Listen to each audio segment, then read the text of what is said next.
Hello again, Ganla Kachika Life! Tulad po ng inaasahan natin at inaasam po natin, Hello Love Again, its new all-time box office champ. In just 10 days since opening in theater, last November 13, Hello Love Again is starring kapamilya actress Ms. Catherine Bernardo and kapuso actor Mr. Alden Richard has become the highest-grossing Filipino film of all time. On Friday, ABS-CBN Film announced that Hello Love Again has earned over 900 million from worldwide sales as of November 22, 7 p.m. Its office title was previously held by the 2023 Metro Manila Film Festival and Play Rewind, starring Dingdong Dantes and Miss Marian Rivera, which was the first Filipino film to earn more than 900 million. At the worldwide box office, Rewind eventually earned a total of 924 million. It's a theatrical run. Bernardo and Richards are currently in the United States where they attended the 10th Asian World Film Festival in Culver City, California together with other cast members. Still, the film is showing in 1,000 cinemas worldwide, the highest for a local film. At syempre, itong pelikulang to ay open na rin sa mga cinemas abroad including Australia, New Zealand, USA, Canada, Saipan at Guam.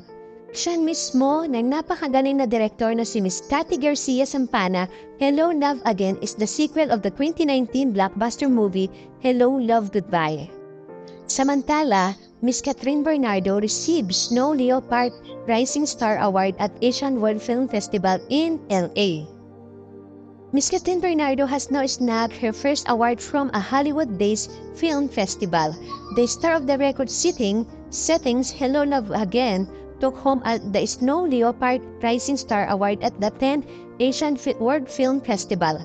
She was joined by her mother Min, some of her co-stars, several ABS-CBN Films bosses at the Thursday night gala event. Nasabi nga po ni Ms. Catherine Bernardo, I'm really happy. Of course, special night na rin because I'm receiving an award. So I'm just very happy to be here. I'm here representing my home network and of course, my fellow Filipinos. During the ceremony, a montage of Bernardo films and television show played on screen as she was presented the award by award-winning Vietnamese actress Keo Chin. Ms. Bernardo spoke about her career during their acceptance speech. Feels so surreal to be standing here tonight receiving this award.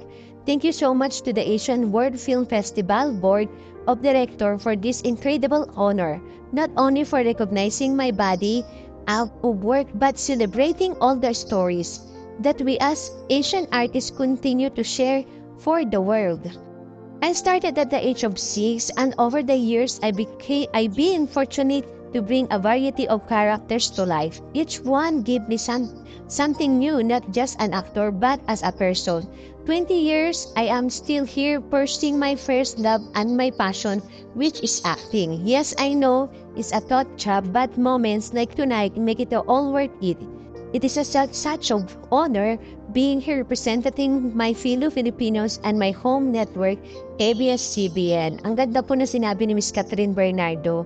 At syempre, proud na naman po tayo lalo na po tayo mga Catden fan, Catden family, Catden lovers. The movie, a joint production with ABS-CBN Films and GMA Pictures, closed out this year Asian World Film Festival on Wednesday night. Meanwhile, ABS-CBN Films head Chris Gasmin shared on social media photos and clips of Bernardo at event which recognized her career as an actor. I'm so proud of you, Catherine. Will always be your cheerleader. Catherine Bernardo is giving the Rising Award at the 10th Asian World Film Festival in Los Angeles, California. In recognition of her career as an actress and the hug potential they see in her to break through in Hollywood. Congrats, Catherine. You will deserve congrats also to the proud mother, Mami Min. Super cry siya. Yun po ang sabi ni Miss Yasmin. Hello Love Again, the sequel to 2019 Hello Love Goodbye, hold the records for the highest opening weekend for a Filipino film in the US, with $2.4 million gross and a number 8 spot. Thank you for watching. Kung nagustuhan niyo po ang video ito, subscribe na sa Starlight Showbiz YouTube channel And please don't forget to hit the bell button for our latest updates.